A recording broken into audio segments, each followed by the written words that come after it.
हवा महल विजिट करने का एक ऐसा टाइम जिस टाइम कोई भी लोग यहाँ पर नहीं होते हैं, तो आपके फोटोज और रील्स इतने अच्छे आते हैं कि आप सोच भी नहीं सकते। तो नमस्कार सभी भाइयों को। जैसे कि आपको पता है मैं सुबह निकलने वाला था, फिर हमारा अचानक से प्लान बनता है क्यों ना अभी निकल लिया जाए, क्योंकि अगर सुबह अभी सोएंगे तो बहुत ज्यादा लेट हो जाएंगे, क्योंकि अभी 2:20 हो चुकी है और सुबह उठेंगे तो लगभग हमें 6-7 बज जाएगी। उस टाइम धूप बहुत ज्यादा हो जाएगी। तो अभी हमने बैग पैक सारे कर लिए हैं और अभी हम निकलने वाले हैं। फिर हमारा पूरा सामान पैक करके हम आ जाते हैं बाहर और भैया को भी रूम की चाबी दे देते हैं। फिर हम बाइक भी अपनी निकाल लेते हैं और हमारा अचानक से प्लान बनता है क्यों ना जाते जाते वक्त हवा महल जरूर देख लिया जाए, क्योंकि नाइट का व्यू हवा महल का कैसा होता है वो अभी तक हमने नहीं देखा था। फिर हम थोड़ी देर बाद में फाइनली पहुंच जाते हैं हवा महल। और जब हम हवा महल के पास पहुंचे थे उस टाइम यहाँ पर कोई सिंगल व्यक्ति भी नहीं था। मतलब आप यहाँ पर फोटोज और वीडियोस बनाना चाहो तो ये टाइम आपके लिए सबसे बेस्ट है। मतलब 2:30 बजे के बाद में आप कभी भी आओ तो यहाँ पर आपको ये पूरा खाली मिलता है। फिर हमने सोचा क्यों ना इस मौके का फायदा जल्दी से उठा लिया जाए, तो हम भी यहाँ पर काफी अच्छी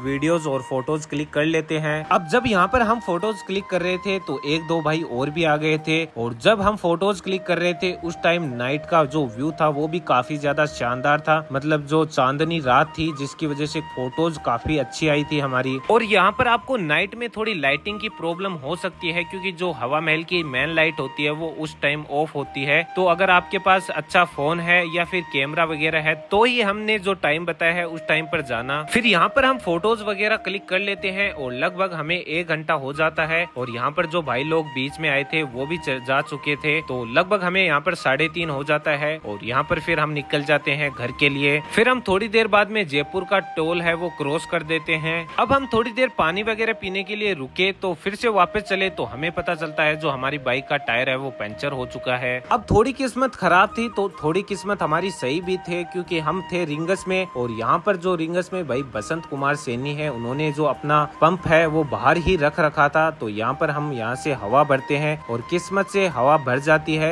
मतलब शायद पंचर तो नहीं है बाइक। अब भैया ने भाई पंप बाहर रख रखा है, उनका तो बहुत बहुत धन्यवाद, क्योंकि इतनी नाइट में कोई भी शॉप ओपन नहीं थी। फिर हम हवा डालकर निकल जाते हैं वापस। फिर थोड़ी देर में हम सीकर को भी क्रॉस कर देते हैं। फिर बाइक का भी पेट्रोल पूरा खत्म हो जाता है। जब हम जयपुर गए थे तो उसकी टंकी फुल करवाई थी 930 रुपए में, और उस टाइम बाइक के किलोमीटर थे 16,784 और अभी है 17,219 और लगभग 435 किलोमीटर अपनी बाइक पूरी चली है। और अब आप करंट जो रेट चल रही है पेट्रोल की उससे एवरेज निकाल लेना। और वैसे तो बाइक 650 किलोमीटर प्लस चली है, क्योंकि ये तो मैंने आपको ओनली एक टंकी में कितनी चली है वो बताया है। और फिर हम निकल जाते हैं घर के लिए।